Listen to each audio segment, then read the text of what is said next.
Alhamdulillah, puji dan syukur, marilah sama-sama kita panjatkan kehadirat Allah Subhanahu wa Ta'ala. Salawat beserta salam juga tetap kita sanjung agungkan kepada Nabi kita Muhammad Sallallahu Alaihi Wasallam. Baik kepada Bapak Ibu peserta seminar dalam rangka kegiatan aksi nyata pengibasan modul 1.4 budaya positif yang akan disampaikan oleh calon guru penggerak pada kesempatan kali ini oleh Ibu Esti Haryani, Magister Pendidikan.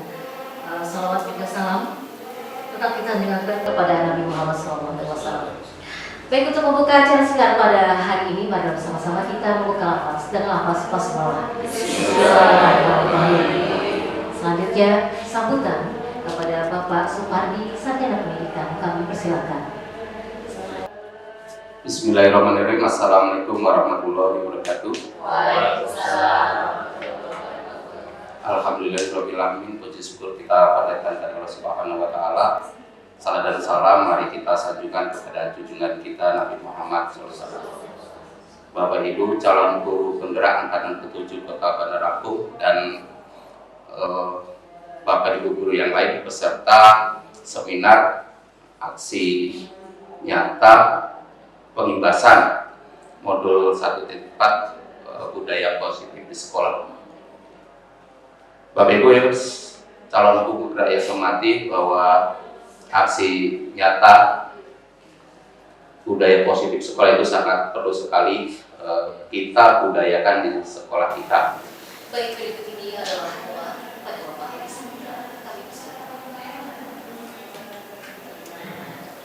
Assalamualaikum warahmatullahi wabarakatuh. Baiklah, untuk mengawali kegiatan kita pada hari ini, kita menghadap kepada Allah Ta'ala, diawali dengan istighfar 3 kali. A'udzubillahi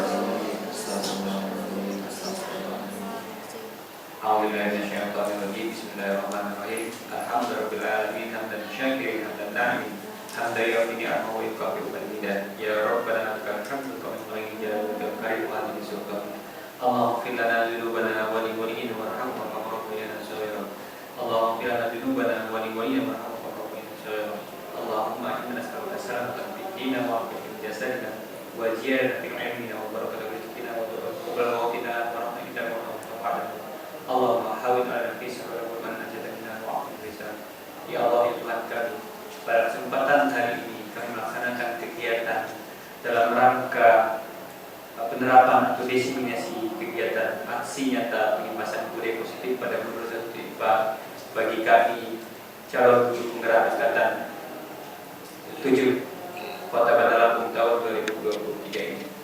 Baik, pada Bapak Ibu peserta kegiatan aksi nyata modul 1.4 pengibasan budaya positif, bersama-sama marilah kita mendengarkan pemaparan yang akan disampaikan oleh Ibu Esti Haryani, Sarjana Sosial Magister Pendidikan. Kepada Ibu Esti Haryani kami persilakan. Bismillahirrahmanirrahim. Assalamualaikum warahmatullahi wabarakatuh.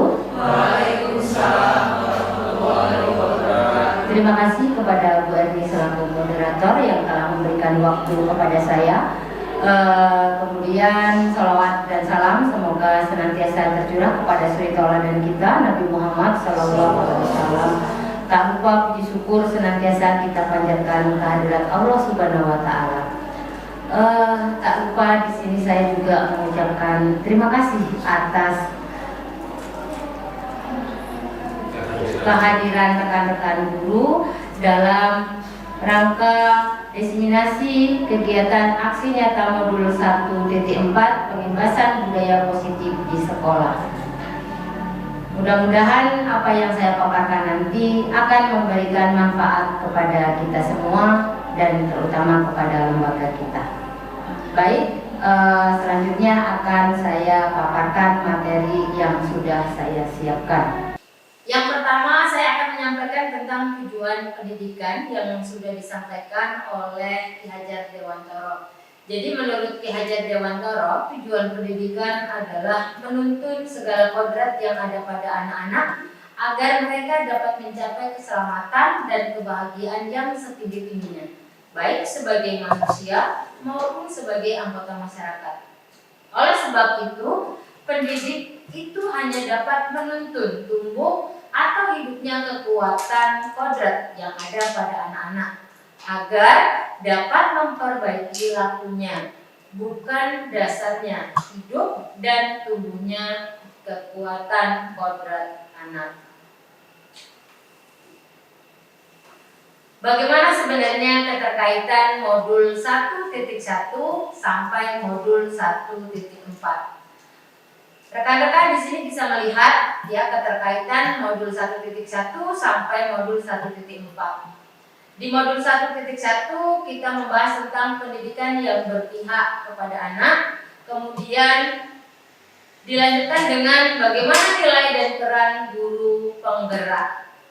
Kemudian nilai dan peran guru penggerak ini bagaimana disesuaikan dengan visi yang dimiliki oleh guru penggerak itu.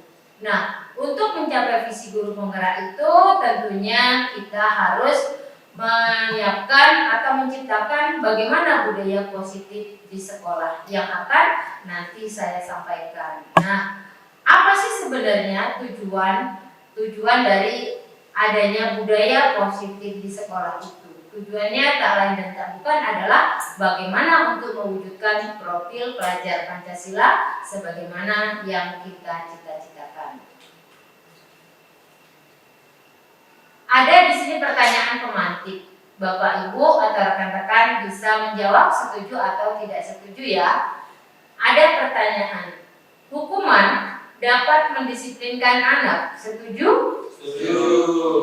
Baik. Berikutnya, pemberian hukuman dengan hal positif seperti membaca atau membersihkan halaman sekolah dapat meningkatkan disiplin anak. Setuju? Setuju. Baik. Berikutnya, memberi penghargaan dapat meningkatkan motivasi belajar anak. Setuju? Setuju. Baik. Nanti akan kita lihat ya. Saya akan melanjutkan slide berikutnya. Budaya positif. Apa sih sebenarnya budaya positif itu? Budaya positif di sekolah adalah nilai-nilai dan kebiasaan-kebiasaan di sekolah yang berpihak pada murid agar mereka dapat berkembang menjadi pribadi yang kritis, penuh percaya diri, hormat, dan bertanggung jawab. Saat ini yang harus dicapai oleh anak Indonesia yaitu nilai-nilai kebajikan yang kita kenal dengan profil pelajar Pancasila. Sekarang kita akan melihat gambar budaya positif di SMA Al-Kautsar ya. Seperti misalnya ya tentang pembiasaan tadarus Al-Quran sebelum pelajaran dimulai selama 15 menit. Itu salah satu contoh pembiasaan budaya positif di SMA Al-Kautsar.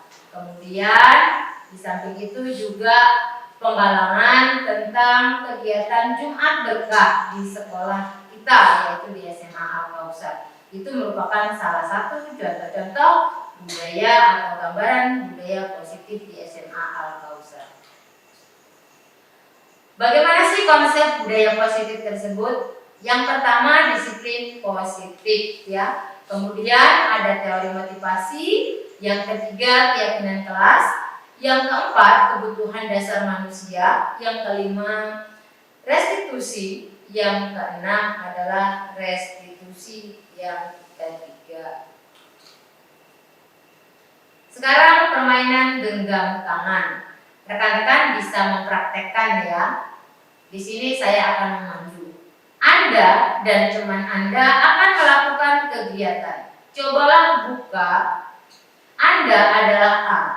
Tugas Anda adalah mengepalkan salah satu tangan Anda.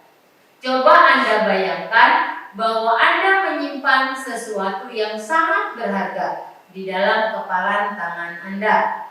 Anda perlu menjaga benda tersebut sekuat tenaga.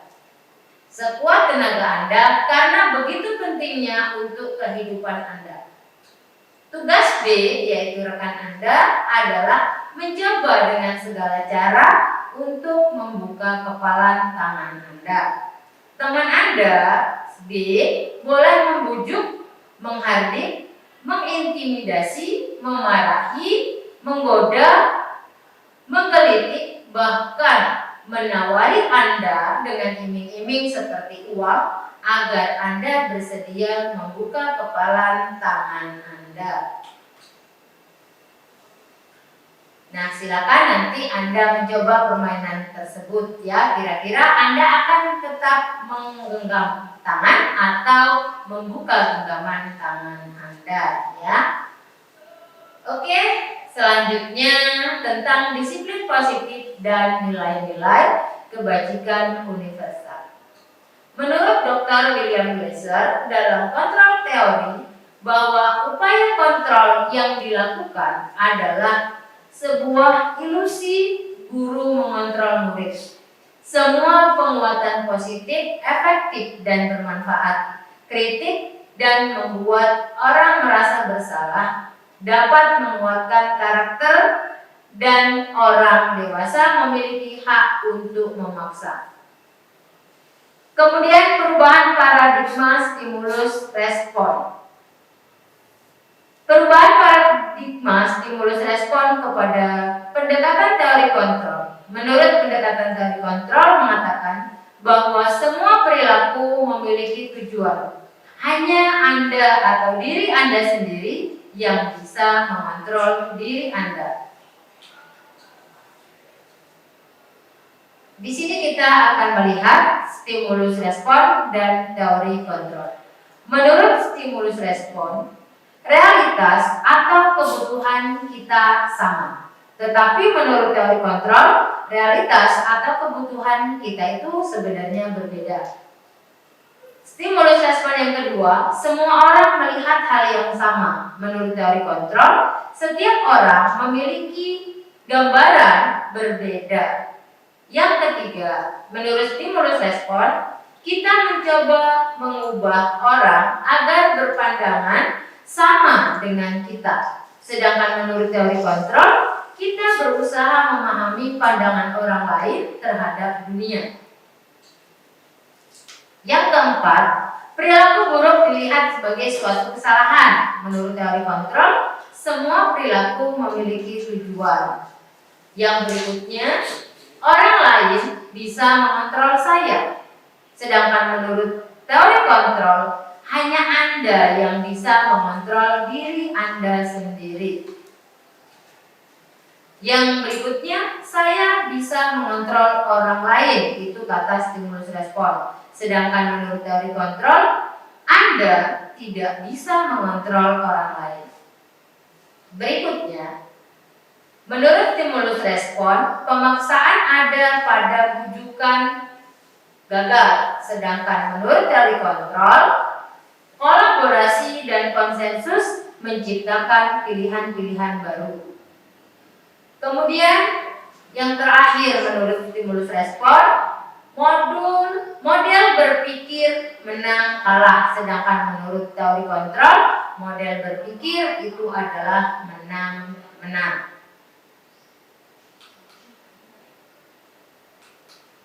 Berikutnya saya akan menyampaikan tentang disiplin. Apa sih sebenarnya disiplin itu? Disiplin berasal dari bahasa Latin disciplina yang berarti belajar. Ketika mendengar kata disiplin, apa sih yang sebenarnya terbayang di benak Anda? Kebanyakan orang akan menghubungkan kata disiplin dengan tata tertib, teratur, dan kepatuhan pada peraturan. Kita cenderung menghubungkan kata disiplin dengan ketidaknyamanan. Kata disiplin juga sering dihubungkan dengan hubungan, padahal itu sungguh berbeda. Karena belajar tentang disiplin positif tidak harus dengan memberi hukuman. Justru itu adalah salah satu alternatif terakhir dan bila perlu tidak digunakan sama sekali. Jadi di sini Bapak Ibu atau rekan-rekan bisa memahami apa sebenarnya makna disiplin itu ya.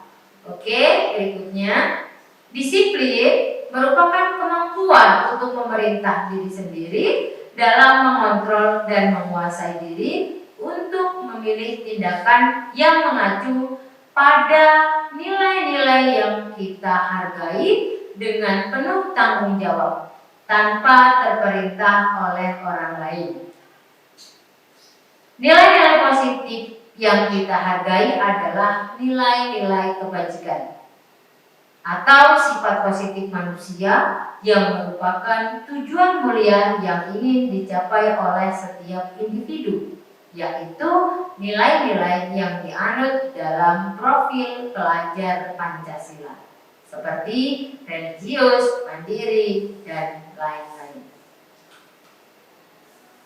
Disiplin diri itu dapat membuat seseorang menggali potensinya menuju kepada sebuah tujuan mulia, sesuatu yang dihargai dan bermakna. Dengan kata lain, disiplin diri juga mempelajari bagaimana cara kita mengontrol diri dan bagaimana menguasai diri untuk memilih tindakan yang mengacu kepada nilai-nilai yang kita hargai agar tercapai tujuan mulia yang diinginkan.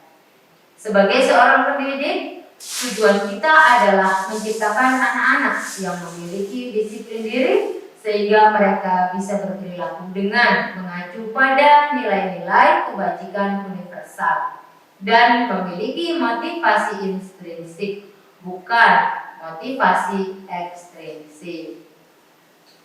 Bisa dipahami ya Bapak Ibu?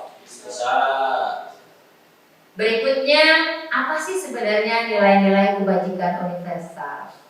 Nilai-nilai kebajikan adalah sifat-sifat positif manusia yang merupakan tujuan mulia yang ingin dicapai setiap individu.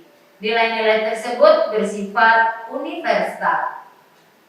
Setiap perilaku atau perbuatan memiliki suatu tujuan. Itu menurut Dr. William Glasser ya pada teori kontrol.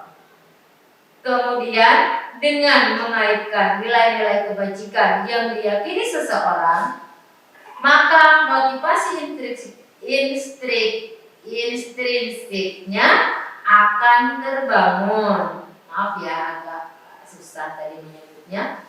Sehingga menggerakkan motivasi dari dalam untuk dapat mencapai tujuan mulia yang diinginkan. Itu menurut Ian Gossen. Kemudian, nilai-nilai kebajikan yang ingin dicapai oleh setiap anak Indonesia yang kita kenal dengan profil pelajar Pancasila, seperti beriman, bertakwa kepada Tuhan Yang Maha Esa, dan berakhlak mulia, mandiri, bernalar kritis, berkebinekaan global, kemudian gotong royong, dan kreatif. Itu adalah nilai-nilai yang ingin dicapai dalam profil pelajar Pancasila.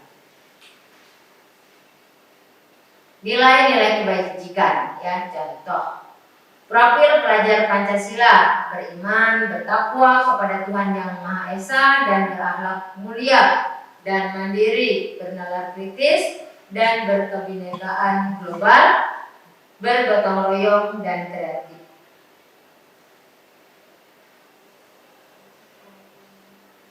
Kemudian ada 9 karakter ya, 9 karakter menurut Indonesian Heritage Foundation ya. Cinta Tuhan dan segenap ciptaannya, kemandirian dan tanggung jawab, kejujuran atau amanah, diplomatis, hormat dan santun, dermawan, suka menolong dan gotong royong, percaya diri, kreatif dan bekerja keras, kepemimpinan dan keadilan, baik dan rendah hati, toleransi, kemudian kedamaian dan kesatuan. Yang keempat, petunjuk seumur hidup dan keterampilan hidup. Keterampilan hidup keterampilan hidup ya, yang menurut bukunya dari Leitelang Guidance. Dapat dipercaya, lurus hati, pendengar yang aktif, tidak merendahkan orang lain, dan memberikan yang terbaik dari diri. Itu adalah contoh dari nilai kebajikan. Dalam motivasi perilaku manusia, rekan-rekan bisa memperhatikan slide yang saya bacakan di sini. Mengapa kita melakukan segala sesuatu? Apakah kita melakukan sesuatu karena adanya dorongan dari lingkungan atau ada dorongan yang lain? Kira-kira rekan-rekan melakukan sesuatu itu karena dorongan dari lingkungan atau dorongan yang lainnya? Dorongan lain. Oke, berbeda-beda ya, ada yang dorongan lain, ada yang lingkungan. Baik, saya akan melanjutkan. Terkadang kita melakukan sesuatu karena kita menghindari rasa sakit atau ketidaknyamanan. Terkadang kita juga melakukan sesuatu untuk mendapatkan apa yang kita mau. Menurut Diane Dawson dalam bukunya Restitution School Discipline menyatakan ada 3 motivasi perilaku manusia. Yang pertama, untuk menghindari ketidaknyamanan atau hukuman. Biasanya, orang yang motivasi perilakunya untuk menghindari hukuman atau ketidaknyamanan akan bertanya, apa yang akan terjadi jika saya tidak melakukannya? Sebenarnya, mereka sedang menghindari masalah yang mungkin muncul dan berpengaruh pada mereka secara fisik, psikologis, maupun ketidakterpenuhinya kebutuhan mereka. Bila mereka tidak melakukan tindakan tersebut, motivasi ini bersifat eksternal. Contohnya seorang guru hadir mengajar di kelas tepat waktu. Motivasi apa yang mendasari? Apakah karena tidak ingin ditegur atasan atau menghindari surat peringatan? Nah, ini rekan-rekan mungkin bisa introspeksi diri ya. Ketika rekan-rekan itu masuk ke kelas tepat waktu, itu karena takut mendapatkan ST dari Bapak Kepala Sekolah atau karena tidak ingin ditegur oleh Bapak Kepala Sekolah. Ya, silakan introspeksi masing-masing. Berikutnya, yang kedua, untuk mendapatkan imbalan atau penghargaan dari orang lain. Apa yang akan saya dapatkan jika saya melakukannya? Mereka melakukan sebuah tindakan untuk mendapatkan pujian dari orang lain yang menurut mereka penting dan mereka letakkan dalam dunia berkualitas mereka. Mereka juga melakukan sesuatu untuk mendapatkan hadiah, pengakuan atau imbalan. Motivasi ini juga bersifat eksternal. Contohnya, ketika guru hadir tepat waktu karena ingin mendapatkan pujian dari atasan atau dari Bapak Kepala Sekolah, ataupun ketika Bapak Ibu ingin mendapatkan sebuah penghargaan. Berarti ini motivasi eksternal. Yang ketiga, untuk menjadi orang yang mereka inginkan dan menghargai diri sendiri dengan nilai-nilai yang mereka percaya. Akan menjadi orang yang seperti apa apabila saya melakukannya? Mereka melakukan sesuatu karena nilai-nilai yang mereka yakini dan hargai. Dan mereka melakukannya karena mereka ingin menjadi orang yang melakukan nilai-nilai yang mereka yakini tersebut. Ini adalah motivasi yang akan membuat seseorang memiliki disiplin positif karena motivasi berperilakunya bersifat internal, bukan eksternal. Contohnya, ketika guru hadir tepat waktu karena menghargai waktu maupun diri sendiri agar dapat memberi contoh baik bagi murid-murid. Nah, rekan-rekan bisa memahami kira-kira yang mana yang menjadi bagian dari diri Bapak Ibu semua ya. Oke, berikutnya tujuan dari disiplin positif itu sebenarnya apa? Tujuannya adalah untuk menanamkan motivasi yang ketiga pada murid-murid kita, yaitu untuk menjadi orang yang mereka inginkan dan menghargai diri sendiri dengan nilai-nilai yang mereka percaya. Ketika murid-murid kita memiliki motivasi tersebut, mereka telah memiliki motivasi intrinsik yang berdampak jangka panjang. Motivasi yang tidak akan terpengaruh pada adanya hukuman atau hadiah. Mereka akan tetap berperilaku baik dan berlandaskan nilai-nilai kebajikan karena mereka ingin menjadi orang yang menjunjung tinggi nilai-nilai yang mereka hargai. Ini sebenarnya tujuan dari pembiasaan budaya positif yang akan dicapai oleh sekolah kita, yaitu munculnya motivasi intrinsik. Berikutnya tentang hukuman, konsekuensi, dan restitusi. Tindakan terhadap suatu pelanggaran pada umumnya berbentuk hukuman atau konsekuensi. Adakah perbedaan dari ketiganya? Bapak Ibu bisa melihat tabel, ya, tabel yang sebelumnya sudah saya tampilkan, ya.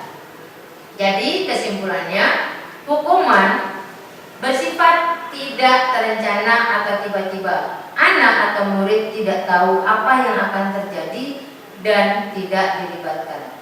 Hukuman bersifat satu arah dari pihak guru yang memberikannya, dan murid hanya menerima suatu hukuman tanpa melalui suatu kesepakatan atau pengarahan dari pihak guru, baik sebelum atau sesudahnya.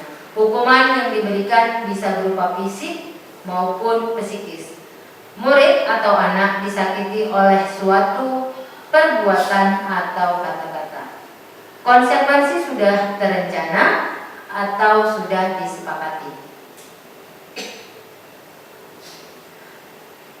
Selanjutnya, restitusi. Restitusi adalah proses menciptakan kondisi bagi murid untuk memperbaiki kesalahan mereka, sehingga mereka bisa kembali kepada kelompok mereka dengan karakter yang lebih kuat. Restitusi juga merupakan proses kolaboratif yang mengajarkan murid untuk mencari solusi untuk masalah mereka dan membantu murid berpikir tentang orang seperti apa yang mereka inginkan dan bagaimana mereka harus memperlakukan orang lain.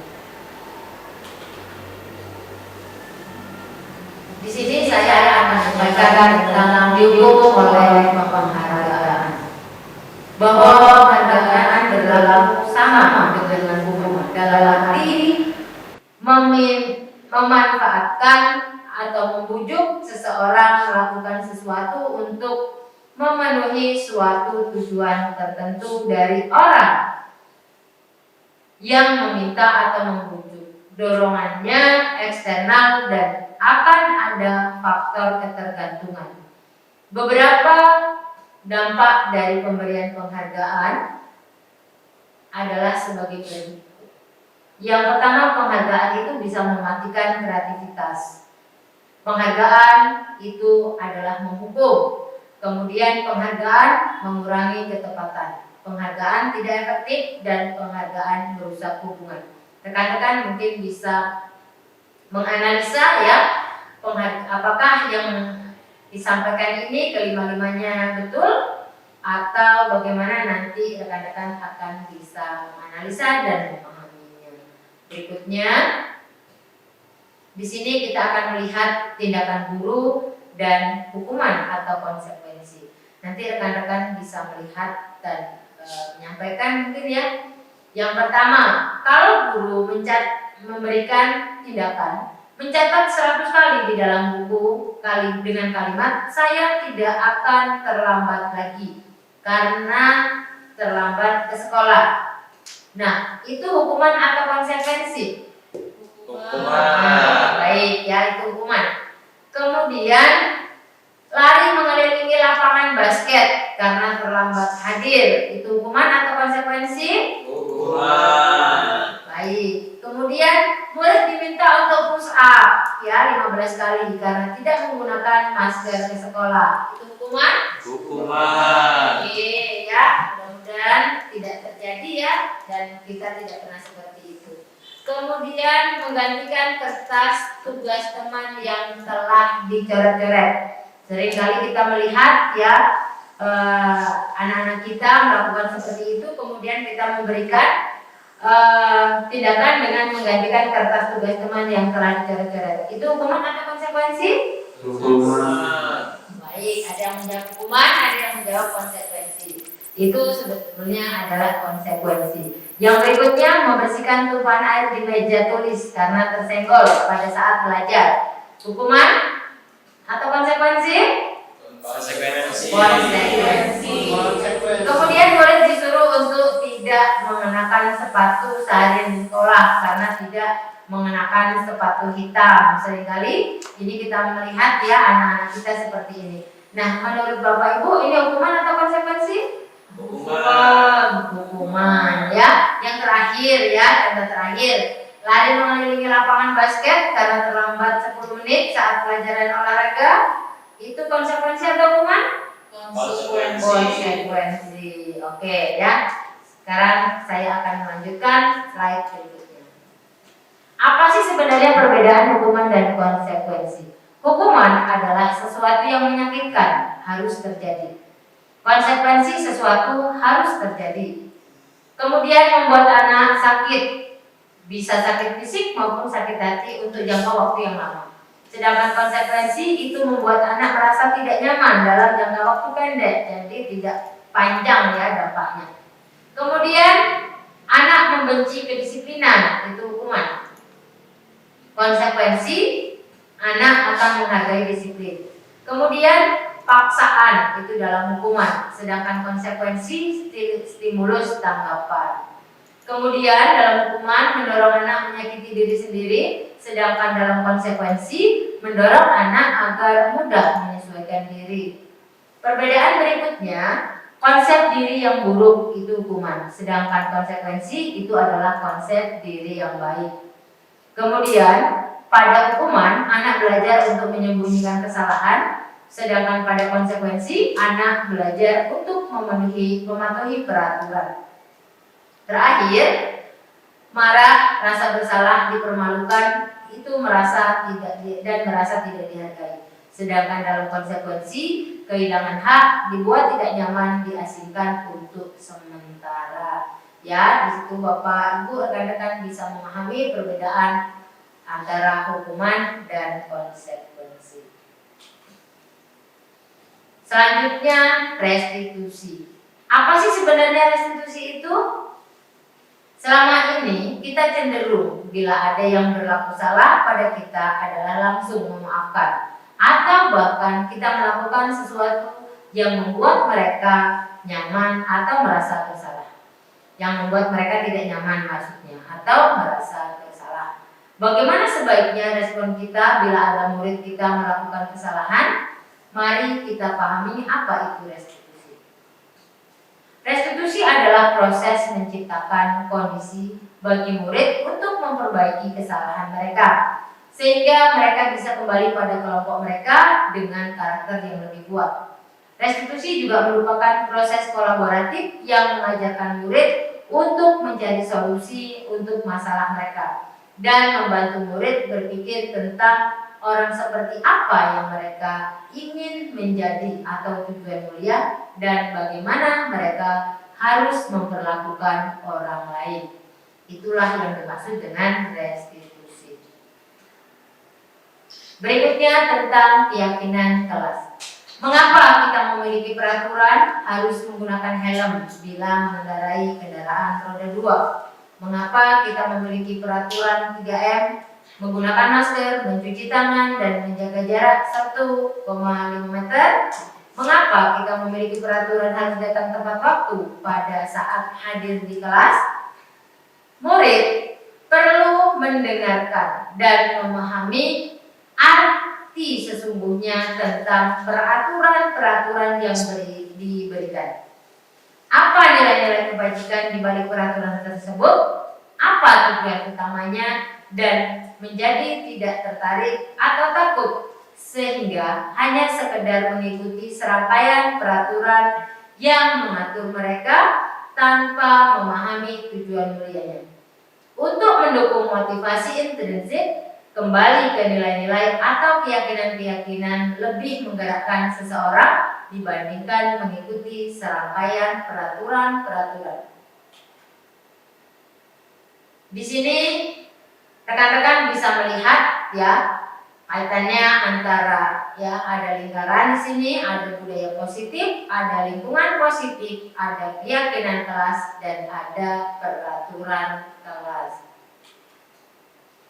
Apa sih perbedaan antara peraturan dan keyakinan kelas? Rekan-rekan bisa melihat peraturan misalnya selalu kembalikan buku ke tempatnya, sedangkan keyakinan kelas yang kita berikan adalah tanggung jawab. Di sini peraturan dilarang mengganggu orang lain. Keyakinan kelas yang kita tanamkan sebenarnya adalah menghormati orang lain. Kemudian ada peraturan, hadir di sekolah 15 menit sebelum pembelajaran dimulai. Keyakinan kelasnya menghormati orang lain dan komitmen. Peraturan berikutnya dilarang melakukan kekerasan. Keyakinan kelas yang kita tanamkan adalah keselamatan, menghormati orang lain. Kemudian ada peraturan dilarang menggunakan narkoba. Keyakinan kelas yang kita tanamkan adalah kesehatan. Kemudian peraturan kelas itu bergantian atau menunggu giliran. Sedangkan keyakinan kelas itu misalnya menghormati orang lain, bersabar. Kemudian peraturan menggunakan masker. Keyakinan kelasnya adalah kesehatan dan juga keselamatan. Terakhir, peraturan jangan berlari di kelas atau koridor. Keyakinan kelasnya adalah keselamatan dan untuk keamanan. Rekan-rekan bisa melihat ya tentang 5 kebutuhan dasar manusia. Apa sih sebenarnya 5 kebutuhan dasar manusia itu? Pada hakikatnya ada 5 kebutuhan dasar manusia, yaitu kasih sayang dan rasa diterima, penguasaan, kemudian kebebasan, kesenangan, dan yang paling utama intinya kebutuhan dasar manusia adalah bertahan hidup. Bagaimana manusia bertahan hidup? Di samping kebutuhan dasar yang 4 tadi. Berikutnya di sini ada 5 posisi kontrol. Di sini ya ada motivasi, ada identitas gagal, ada identitas berhasil atau sukses yang merupakan kontrol dari luar, kemudian ada identitas berhasil atau sukses yang merupakan kontrol diri. Ada 5 motivasi, yaitu penghukum, pembuat rasa bersalah, teman, pemantau, dan manajer. Rekan-rekan di sini dapat menempatkan 5 posisi kontrol ini. Silakan rekan-rekan pahami slide ya, slide yang ada di depan. Bagaimana rekan-rekan sebagai seorang pendidik menempatkan diri pada posisi kontrol tersebut? Apakah selama ini rekan-rekan menempatkan diri sebagai penghukum, pembuat rasa bersalah, sebagai teman, pemantau, atau justru sebagai manajer? Oke? Rekan-rekan bisa memahaminya ya, dan nanti bisa menjadi alat evaluasi juga bagi rekan-rekan guru di sini. Mudah-mudahan nanti bisa menempatkan pada posisi kontrol yang tepat setelah memahami slide yang saya berikan. Berikutnya cermati pernyataan berikut. Ada pernyataan, saya kecewa sekali dengan kamu. Siapa yang mengatakan? Pembuat orang merasa bersalah. Kemudian kamu tidak pernah benar melakukannya. Nah, ini posisi kontrol sebagai penghukum. Ketika ada pernyataan, ayolah lakukan demi ibu bapak. Nah, ini Anda menempatkan diri sebagai teman ya dalam posisi kontrol ini. Kemudian ketika Anda menyatakan, apakah kamu mau mendapatkan stiker bintang hari ini? Berarti Anda menempatkan diri sebagai pemantau. Sedangkan ketika Anda menyatakan, bagaimana kamu bisa menyelesaikan masalah ini? Berarti Anda memposisikan diri sebagai manajer. Sedangkan ketika Anda menyatakan, kamu selalu yang paling terakhir, berarti di sini Anda menempatkan diri sebagai penghukum. Silakan Bapak Ibu bisa mencermati pernyataan ini dengan mengkaitkan pada posisi kontrol yang tepat yang harus kita lakukan. Berikutnya,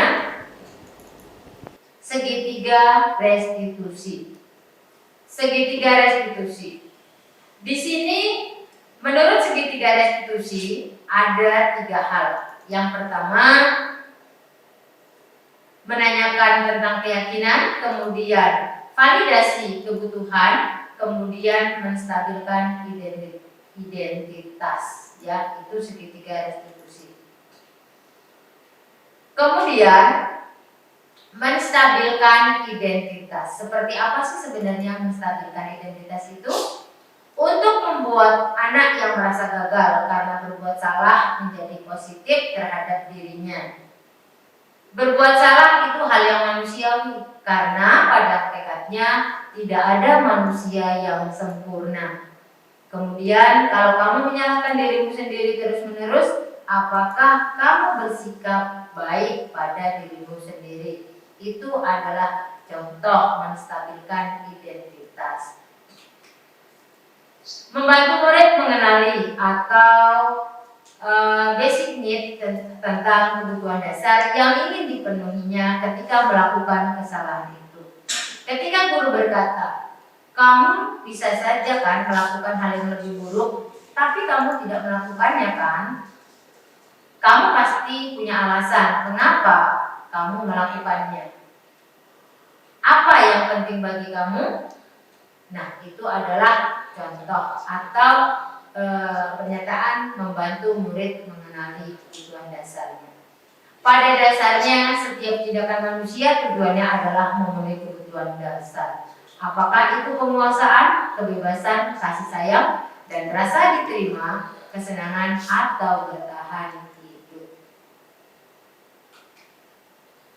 Berikutnya adalah menanyakan keyakinan. Menanyakan anak melihat kesalahannya dihubungkan dengan norma sosial dan nilai-nilai yang mendasari manusia berinteraksi dengan orang lain.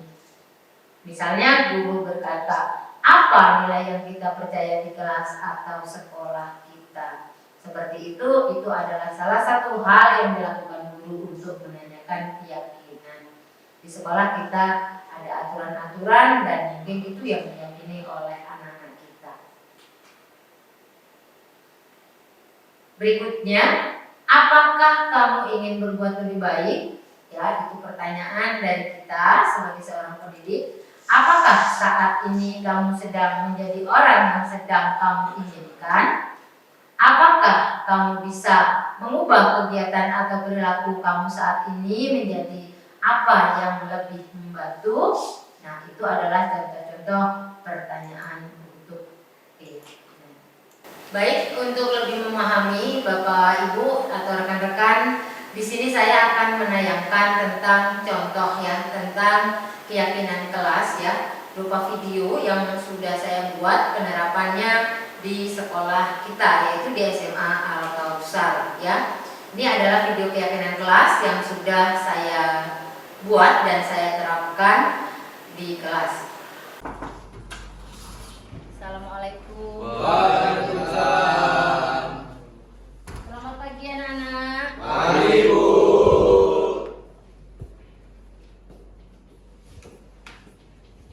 Gimana? Kabarnya sehat semua? Alhamdulillah ya. Baik anak-anak, sebelum kita mulai pelajaran, kita siapkan dulu dan berdoa. Silakan Adit dipimpin. Duduk siap. Doa mulai. Bismillahirrahmanirrahim. Rabbi insli sadri wa yassir li amri wahlul 'uqdatam min lisani yafqahu qawli. Amin. Ucapkan salam. Assalamualaikum warahmatullahi wabarakatuh. Waalaikumsalam warahmatullahi wabarakatuh. Duduk istirahat. Bismillahirrahmanirrahim. Baik anak-anak, siapa yang tidak hadir hari ini? Farid. Farid dan Fatur ya. Kenapa Farid dan Fatur?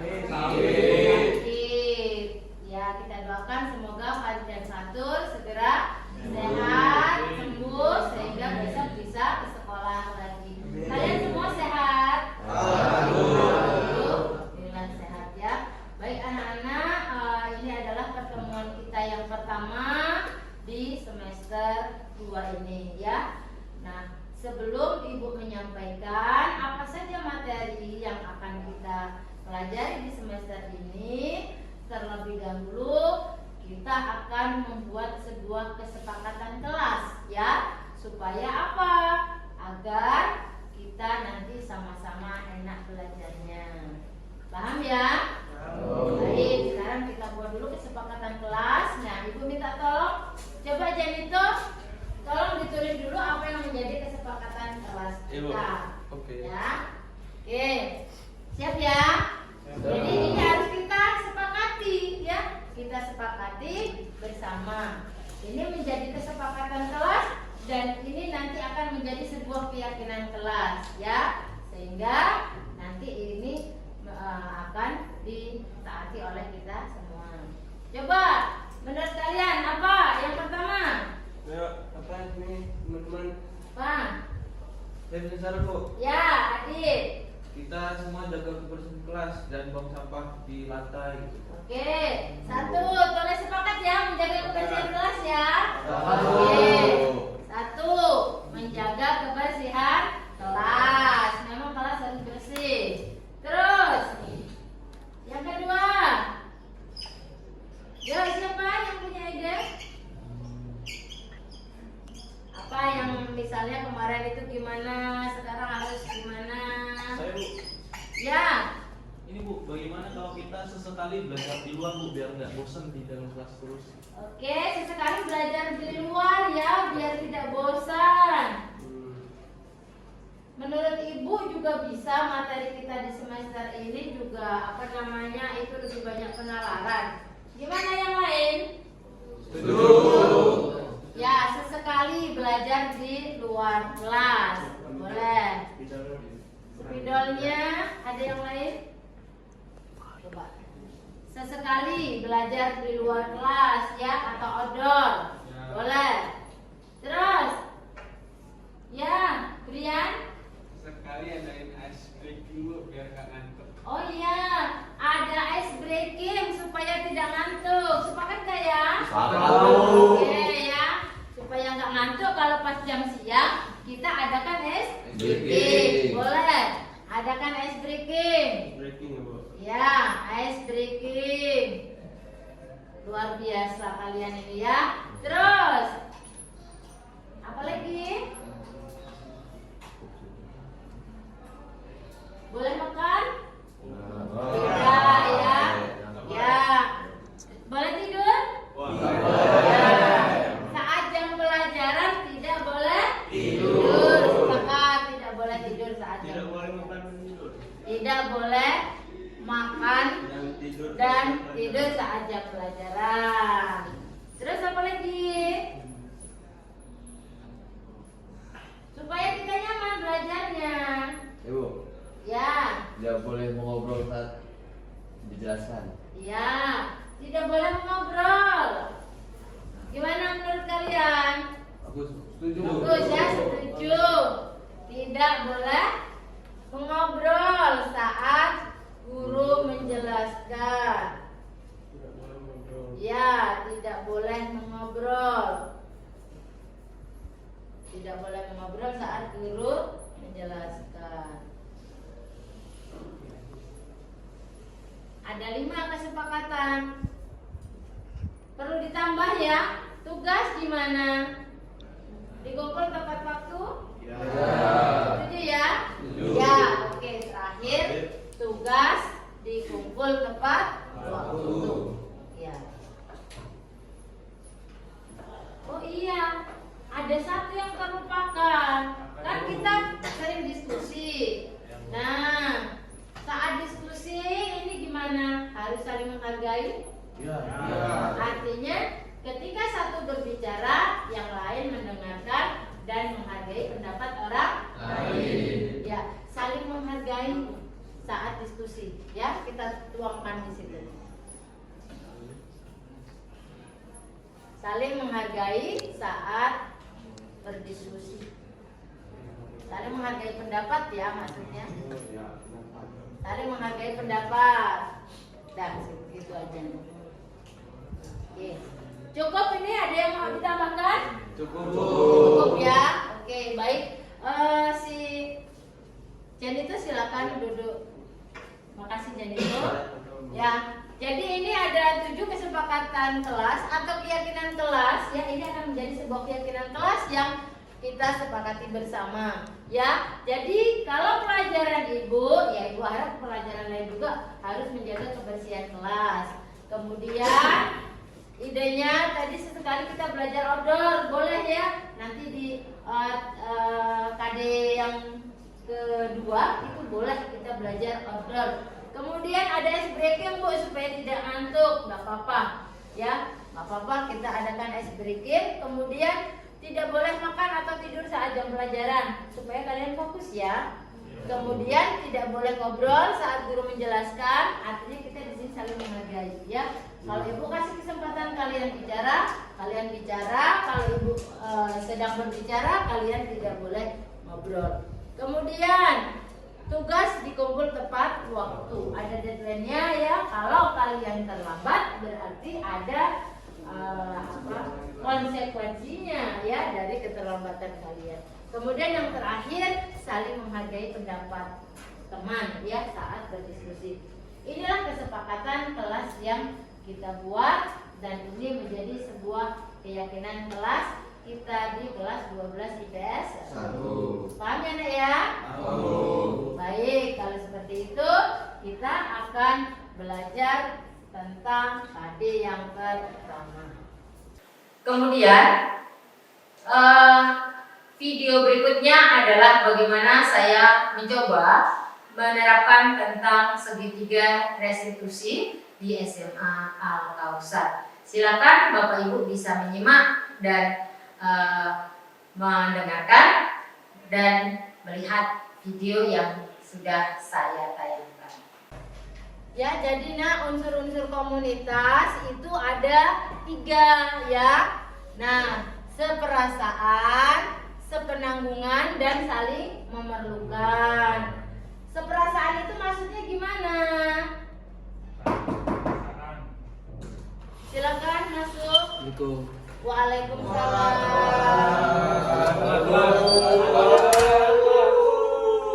Ya, yang lain dia.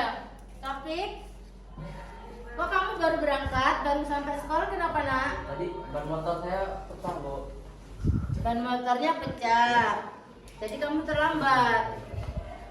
Terus kenapa? Ini kok pakai gelang seperti ini loh Topik. Kemudian kamu pakai sendal. Kenapa nak?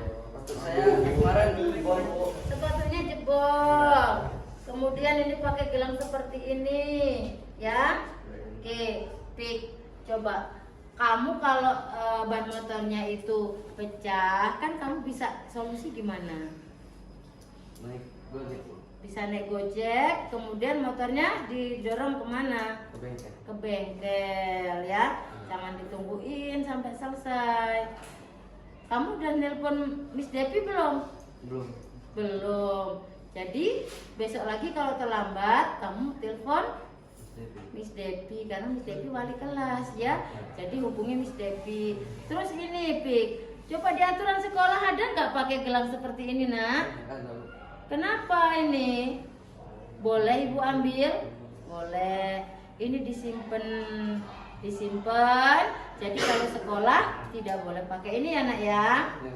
Nah terus kok pakai sendal? Oke ya, karena sepatunya jebol. Punya sepatu yang lain? Belum beli. Terus menurut Topik gimana? Besok masih mau pakai sendal? Enggak, besok saya obrolin dengan orang tua sepatu. Oke, besok nanti sampai rumah Topik ngobrol dengan mama ya. Untuk segera beli sepatu ya, supaya besok sudah pakai sepatu ya. Jadi besok kalaupun ada kejadian lagi, ada ban bocor atau apa-apa, Topik sebaiknya komunikasi dulu dengan wali kelas, dengan Miss Devi selaku wali kelas ya. Oke, kalian juga kalau ada kawan yang terlambat itu jangan disorakin, kan nggak tahu kenapa dia telat. Topik ini anak yang rajin ya, anak yang rajin. Jadi kalau dia telat ataupun nanti ada kawan yang telat, gak usah diserakin nak ya. Kita nggak tahu di luar itu ada apa. Pasti ada sesuatu yang menyebabkan teman kalian ini terlambat. Paham ya nak? Ya, silakan duduk ya. Kita lanjutkan lagi pembelajarannya. Silakan duduk Dik. Ya anak-anak, kita lanjutkan lagi pembelajaran kita tentang kearifan lokal tadi ya. Oke, coba sekarang kalian buka buku bab 4-nya, dilihat coba seperasaan itu maksudnya apa, sepenanggungan itu apa, dan saling memerlukan itu bagaimana ya. Ibu kasih waktu 2 menit kalian untuk membahas dengan kawan-kawan kalian ya. Tunggu ya. Oke.